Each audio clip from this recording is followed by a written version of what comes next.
नमस्कार दोस्तों, the EMM school में आप सभी का स्वागत है। फ्रेंड्स, आज की इस वीडियो में हम ट्रांसफार्मर में जो लॉसेस होते हैं उसके बारे में देखने वाले हैं। तो फ्रेंड्स, आप इस वीडियो को शुरू से अंत तक पूरा देखिए। और फ्रेंड्स, आप हमारे चैनल द ईएमएम स्कूल को सब्सक्राइब कर राइट साइड में जो बेल आइकन है उसे प्रेस कर दीजिए ताकि हमारी वीडियो की नोटिफिकेशन सबसे पहले आप तक पहुँच जाए।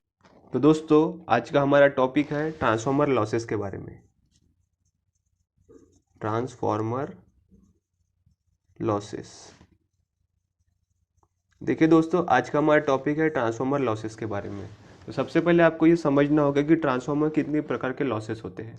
तो देखिए दोस्तों, ट्रांसफार्मर में दो प्रकार के लॉसेस होते हैं। एक होता है हमारा सबसे पहले कांस्टेंट लॉस और दूसरा होता है हमारा वेरिएबल लॉस। देखिए दोस्तों, ये ट्रांसफार्मर कांस्टेंट लॉस और वेरिएबल लॉस, अब दोनों लॉस को मिला के हमारा क्या होता है दोस्तों, ट्रांसफार्मर लॉस।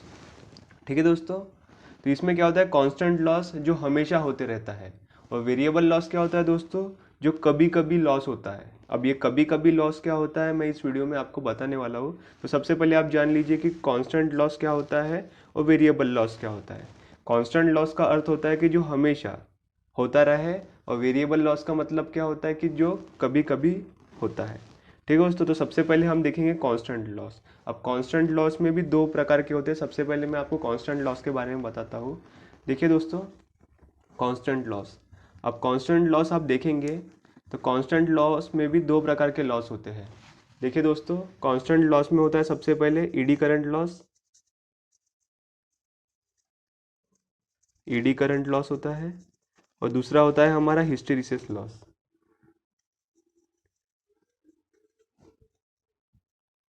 Hysteresis loss. ठीक है दोस्तों, ईडी करंट लॉस और हिस्टेरिसिस लॉस हमारे दो प्रकार के कांस्टेंट लॉस होते हैं। अब देखिए दोस्तों, कांस्टेंट लॉस क्या होता है। जैसे आप मान लीजिए ये हमारा ट्रांसफार्मर है। जैसे हमारे ट्रांसफार्मर में आपको दो वाइंडिंग्स दिखने को मिलती है। ठीक है दोस्तों, हम दो वाइंडिंग का ऐसे ट्रांसफार्मर बनाते हैं।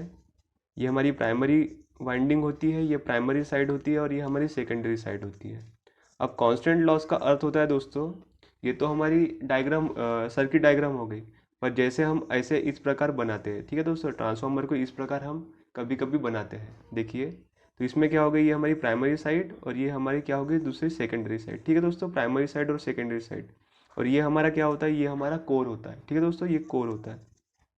अब हम जानेंगे कि कोर क्या होता है और एक कांस्टेंट लॉस क्या होता है और इसमें क्या होता है। तो देखिए दोस्तों, जो कांस्टेंट लॉस होता है ये वोल्टेज पे डिपेंड होता है। ठीक है दोस्तों, वोल्टेज पे।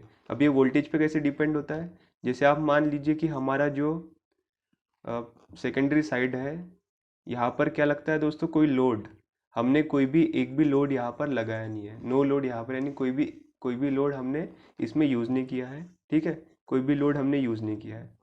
जब यहाँ पर हम वोल्टेज देंगे प्राइमरी साइड में, ठीक है दोस्तों, यहाँ पर हमने वोल्टेज दिया एसी प्राइमरी साइड में, तो क्या होगा, यहाँ पर फ्लक्स जनरेट्स होंगे। ठीक है दोस्तों, यहाँ पर फ्लक्स जनरेट्स होंगे, और अल्टरनेटिंग फ्लक्स के वजह से क्या होगा, यहाँ पर फ्लक्स जनरेट होगी और यहाँ पर रोटेटिंग मैग्नेटिक फील्ड जनरेट होगी। ठीक है दोस्तों, रोटेटिंग मैग्नेटिक फील्ड जनरेट होंगी, और अल्टरनेटिंग फ्लक्स के वजह से क्या होगा, यहाँ पर फ्लक्स बनना शुरू होगा।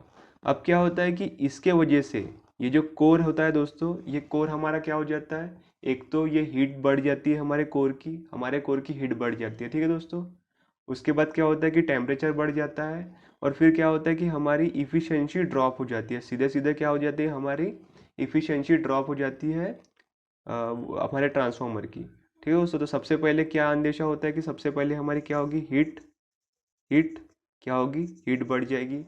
फिर दूसरा क्या होता है कि हमारा ट्रांसफार्मर का टेम्परेचर वो इंक्रीज़ हो जाएगा। और तीसरी क्या होती है कि हमारी जो इफ़िशेंसी होती है वो क्या हो जाती है, वो कम हो जाती है। ठीक है दोस्तों, तो लॉसेस का अर्थ ये होता है कि हमारी हीट बढ़ जाती है।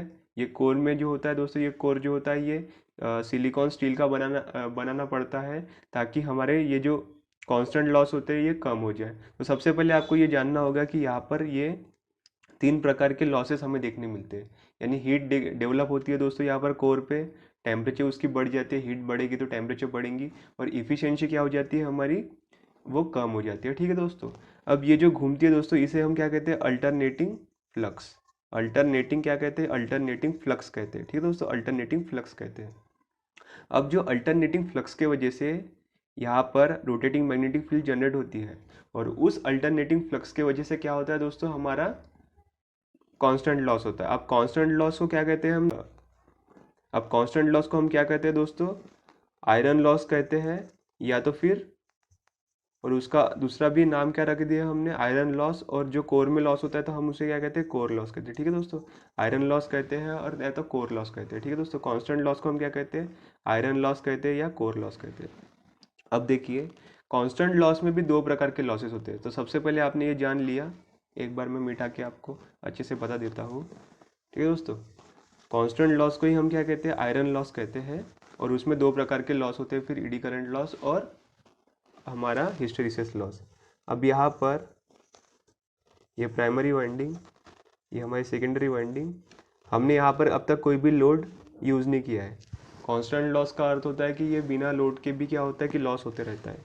यहाँ पर हमारी अल्टरनेटिंग फ्लक्स जनरेट हो चुका है, अल्टरनेटिंग फ्लक्स जनरेट हो चुका है, और ये हमारा क्या है दोस्तों, ये हमारा कोर है।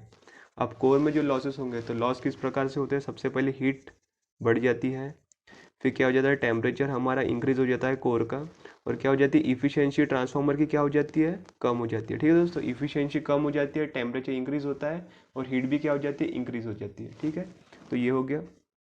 अब देखिए इसमें इसमें देखिए होता क्या है कि अल्टरनेटिंग फ्लक्स के वजह से जो लॉस होते हैं, हम उसे क्या कहते हैं दोस्तों, उसे कांस्टेंट लॉस कहते हैं। अब ये कांस्टेंट लॉस क्यों कहा जाता है, क्योंकि जब हम यहाँ पर लोड देंगे, तब क्या होगा कि लोड पर हम पावर सप्लाई करेंगे। ठीक है दोस्तों, लोड पर हम पावर सप्लाई करेंगे, पर अगर आप जान लीजिए कि मैंने अगर सेकेंडरी को खुला छोड़ा है, कोई भी लोड उस पे ऊपर अब तक लगाया नहीं है, तो भी क्या होगा कि हम तो वोल्टेज इसमें दे ही रहे हैं, प्राइमरी साइड में हम वोल्टेज दे ही रहे हैं, सेकेंडरी साइड में हमने कुछ भी अब तक लगाया नहीं है, पर प्राइमरी साइड में हम वोल्टेज दे ही रहे हैं। तो उसके वजह से क्या होता है कि ये जो लॉस होता है ये हमेशा होते रहता है, इसलिए हम इसे क्या कहते हैं दोस्तों, इसे हम कांस्टेंट लॉस कहते हैं। ठीक है दोस्तों, इसे हम कांस्टेंट लॉस कहते हैं। अब ये जो लॉस होता है दोस्तों, ये कोर में होता है, तो हम इसे क्या कहते हैं, आयरन लॉस कहते हैं, आयरन लॉस कहते हैं, या उसे हम क्या कहते हैं दोस्तों, कोर में होता है तो इसलिए कोर लॉस कहते हैं। तो हम दो दो नाम से इसे जानते हैं, एक ही लॉस है दोस्तों, एक तो आयरन लॉस है और एक कोर लॉस है। ठीक है, अब इसमें दो प्रकार के लॉसेस होते हैं। अब इसमें दो प्रकार के जो लॉसेस होते हैं मैं आपको बताता हूँ। उसका पहले का नाम है ईडी करंट लॉस और दूसरे का नाम है हिस्टैरिसीस लॉस। ठीक है दोस्तों, ईडी करंट लॉस होता है और फिर हिस्टैरिसीस लॉस होता है। तो सबसे पहला लॉस है दोस्तों हमारा कांस्टेंट लॉस में ईडी करंट लॉस, और दूसरा है हमारा हिस्टैरिसीस लॉस, हिस्टैरिसीस लॉस। अब ये दो लॉसेस हमारे कांस्टेंट लॉस में आते हैं। अब ये लॉस को अगर हमें मिनिमाइज करना है, इस लॉस को अगर हमें मिनिमाइज करना है, तो हम क्या करते हैं, उसमें क्या करते हैं कि यूजिंग, हम क्या कहते हैं उसमें कि जो कोर होता है, हमारा जो कोर होता है, ये जो हमारा कोर था, ये हम क्या कहते हैं, ये थिन लैमिनेशन से बनाते हैं। मिनिमाइज कैसे करते हैं, यानी कम कैसे करते हैं, देखिए दोस्तों, कम कैसे करते हैं हम, ईडी करंट को कम कैसे करते हैं, कम कैसे करते हैं, जो कोर होता है हमारा वो थिन लैमिनेशन से बनाते हैं, कोर जो होता है वो थिन लैमिनेशन से बनाते हैं, थिन लैमिनेशन से। अब थिन लैमिनेशन से बनाने के बाद क्या होता है कि हमारा जो ईडी करंट लॉस होता है वो कम हो जाता है। ठीक है दोस्तों, ये करने से क्या हो जाता है, हमारा ईडी करंट लॉस कम हो जाता है। ठीक है दोस्तों, तो सबसे पहले क्या करना है हमें, अगर ईडी करंट लॉस को कम करना है तो हमें क्या करना है, उसे कोर थिन लैमिनेशन, जो कोर होता है वो थिन लैमिनेशन से बनाना पड़ता है, बनाना, कोर को थिन लैमिनेशन से बनाना पड़ता है। और जो हमारा दूसरा होता है, जो हमारा होता है हिस्टैरिसीस लॉस, इसे सिलिकॉन स्टील, सिलिकॉन स्टील से हम क्या कहते हैं, कोर बनाते हैं। ठीक है दोस्तों, सिलिकॉन स्टील से हम क्या कहते हैं, कोर बनाते हैं। तो उसके वजह से क्या होता है कि हमारा हिस्टैरिसीस लॉस क्या हो जाता है, ये कम हो जाता है। ठीक है दोस्तों, ये कम हो जाता है। इसके वजह से अगर ये दो अगर हम यूज़ करेंगे तो इसके वजह से क्या हो जाता है, हमारा हिस्टैरिसीस लॉस कम हो जाता है। अब इस लॉस की वजह क्या है, देखिए दोस्तों, इस लॉस की वजह है कि सबसे पहले क्या होता है कि हमारा प्राइमरी साइड में हमने वोल्टेज दे दिया है, हमने अब तक सेकेंडरी साइड में कुछ भी लोड यूज़ नहीं किया है, तो उसकी वजह से क्या होगा, किसके वजह से होता है, सबसे पहला इसकी वजह है फ्रीक्वेंसी। फ्रीक्वेंसी की वजह से क्या होता है, ये हमारा कांस्टेंट लॉस होता है। फिर दूसरा कारण है दोस्तों, पहला कारण है फ्रीक्वेंसी, दूसरा कारण है फ्लक्स डेंसिटी। फ्लक्स डेंसिटी, ठीक है दोस्तों, फ्लक्स डेंसिटी की वजह से क्या होता है, ये हमारा लॉस होता है। फ्लक्स डेंसिटी कोर की फ्लक्स डेंसिटी की वजह से क्या होता है, हमारा ये लॉस होता है, हमारा आयरन लॉस होता है, जिसे हम कांस्टेंट लॉस कहते हैं। और तीसरी वजह है दोस्तों हमारा वॉल्यूम। हमारा जो वॉल्यूम होता है कोर का, उसके वजह से, कोर के वॉल्यूम की वजह से क्या होता है, हमारा ये लॉस होता है। ठीक है दोस्तों, तो सबसे पहले आप जान लीजिए, आप समझ गए होंगे अभी कि कांस्टेंट लॉस क्या होता है। कांस्टेंट लॉस वो लॉस होता है दोस्तों जो हमेशा होते रहता है। अब कांस्टेंट लॉस में भी दो प्रकार के लॉस होते हैं। सबसे पहला होता है हमारा ईडी करंट लॉस और दूसरा होता है हमारा हिस्टेरिसिस लॉस। अब ईडी करंट लॉस को कम करना है तो हमें क्या करना पड़ता है कि थिन लैमिनेशन कोर यूज़ करने पड़ते हैं, उसकी वजह से हमारा ईडी करंट लॉस कम हो जाता है। हिस्टेरिसिस लॉस को कम करने के लिए हमें सिलिकॉन स्टील से कोर बनाना पड़ता है, उसकी वजह से हमारा हिस्टेरिसिस लॉस कम हो जाता है। अब ये जो हमारा कांस्टेंट लॉस होता है वो किस पर डिपेंड होता है, सबसे पहले होता है वो हमारा फ्रीक्वेंसी पे, फिर उसके बाद होता है फ्लक्स डेंसिटी पे, और होता है वॉल्यूम ऑफ कोर पे। ठीक है दोस्तों, तो ये था हमारा कांस्टेंट लॉस के बारे में। अब इसके बाद देखेंगे दोस्तों हम वेरिएबल लॉस। अब वेरिएबल लॉस क्या होता है, अब दूसरा पॉइंट है दोस्तों हमारा वेरिएबल लॉस। ये कांस्टेंट लॉस था, अब था हमारा वेरिएबल लॉस सेकेंड। अब वेरिएबल लॉस क्या होता है, सबसे पहले मैं ट्रांसफार्मर की बनाता हूँ दोस्तों। ये हमारी प्राइमरी वाइंडिंग, ये हमारी सेकेंडरी वाइंडिंग। अब क्या होता है कि हम जब यहाँ पर सेकेंडरी वाइंडिंग में लोड और प्राइमरी वाइंडिंग में हम सप्लाई देते हैं, ठीक है दोस्तों, एसी सप्लाई हम प्राइमरी वाइंडिंग में देते हैं, ये हमारी प्राइमरी वाइंडिंग हो चुकी है, और ये हमारी सेकेंडरी वाइंडिंग है।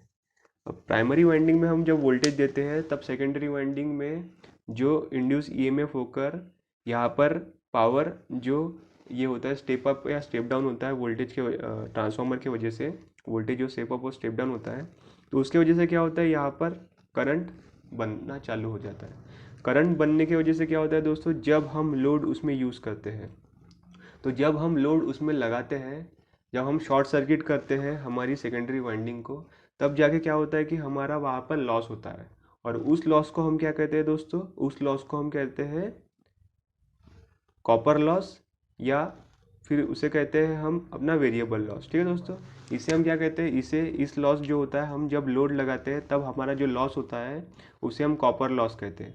अब कॉपर लॉस को ही हम दूसरे भाषा में उसे आई स्क्वायर आर लॉस कहते हैं। अब आई स्क्वायर आर लॉस क्या है दोस्तों, कि ये जो लॉस होता है ये हमारा करंट पे डिपेंड होता है, इसलिए हम इसे क्या कहते हैं, आई स्क्वायर आर लॉस कहते हैं। अब देखिए इसमें क्या होता है, कांस्टेंट लॉस में क्या होता है कि हमेशा प्राइमरी वाइंडिंग एनर्जाइज रहती है, यानी प्राइमरी वाइंडिंग में हम सप्लाई देते हैं, तो उसके वजह से क्या होता है कि वो हमेशा होते रहता है कांस्टेंट लॉस। और वेरिएबल लॉस क्या होता है कि जब हम लोड लगाएंगे उसमें, उसी वक्त क्या होता है कि हमारा ये जो वेरिएबल लॉस होता है, जो कॉपर लॉस होता है, जिसे हम आई स्क्वायर आर लॉस कहते हैं, वो तभी होता है। ठीक है दोस्तों, वो तभी होता है जब हम लोड लगाते हैं, इसलिए हम उसे क्या कहते हैं, वेरिएबल लॉस कहते हैं, इसलिए हम इसे वेरिएबल लॉस कहते हैं। अब देखिए दोस्तों, इसे हम क्या कहते हैं, जब हम लोड लगाएंगे तो इसमें क्या होगा, इसमें करंट जाएगा। अब ये करंट जाने की वजह से क्या होता है, यहाँ पर कुछ लॉस होते हैं। ठीक है दोस्तों, उसे हम क्या कहते हैं, कॉपर लॉस कहते हैं, कॉपर लॉस कहते हैं। और क्या होता है कि कॉपर लॉस भी कहते हैं, और उसे क्या कहते हैं दूसरी इसमें, और इसे हम कहते हैं आई स्क्वायर आर लॉस कहते हैं। ठीक है दोस्तों, आई स्क्वायर आर लॉस कहते हैं। अब ये लॉस होने के इसके कारण क्या है दोस्तों, कि हमारे जो वाइंडिंग्स हैं, जब हम लोड लगाते हैं तो हमारी वाइंडिंग्स भी गर्म हो जाती है, हीट हो जाती है, टेम्परेचर बढ़ जाती है, और इफ़िशिएंसी क्या होती है हमारे ट्रांसफार्मर की कम हो जाती है। तो ये वीडियो में हमने आज कांस्टेंट लॉस और वेरिएबल लॉस के बारे में पढ़ा है दोस्तों। तो वेरिएबल लॉस में क्या पढ़ा हमने, कि जब हम लोड लगाएंगे सेकेंडरी साइड में ट्रांसफार्मर के, तब ही क्या होता है, हमारा वो लॉस होता है, और उसी लॉस को हम क्या कहते हैं, वेरिएबल लॉस कहते हैं। ठीक है, अब एक बार हम देखेंगे कि दोनों लॉस को मिला के क्या होता है। ठीक है दोस्तों, सबसे पहले क्या था हमारे पास, ट्रांसफार्मर लॉस। तो ट्रांसफार्मर लॉस इक्वल टू क्या होगा, देखिए ट्रांसफार्मर लॉस इक्वल टू क्या होगा हमारा, constant loss plus variable loss. अब कांस्टेंट लॉस में भी दो प्रकार के लॉसेस थे, एक थे हमारा एडी करंट लॉस और दूसरा था हमारा हिस्टेरिसिस लॉस। और वेरिएबल लॉस में एक लॉस था, उसका नाम था आई स्क्वायर आर लॉस या कॉपर लॉस। ठीक है दोस्तों, तो इन सब को मिला के क्या बनता है दोस्तों, हमारा ट्रांसफार्मर का लॉस बनता है, यानी ट्रांसफार्मर का पावर लॉस बनता है, इस सब मिला के eddy current loss, hysteresis loss और आई स्क्वायर आर लॉस। ठीक है दोस्तों, तो इस वीडियो में हमने ट्रांसफार्मर के लॉसेस के बारे में पढ़ा। आई होप आपको ये वीडियो अच्छा लगा हो। अगर ये वीडियो अच्छा लगा हो तो इसे लाइक कर दीजिए और कमेंट में बताइए कि आपको और क्या देखना है। तो इस वीडियो चैनल को सब्सक्राइब कर दीजिए। मिलते हैं अगले वीडियो में। नमस्कार।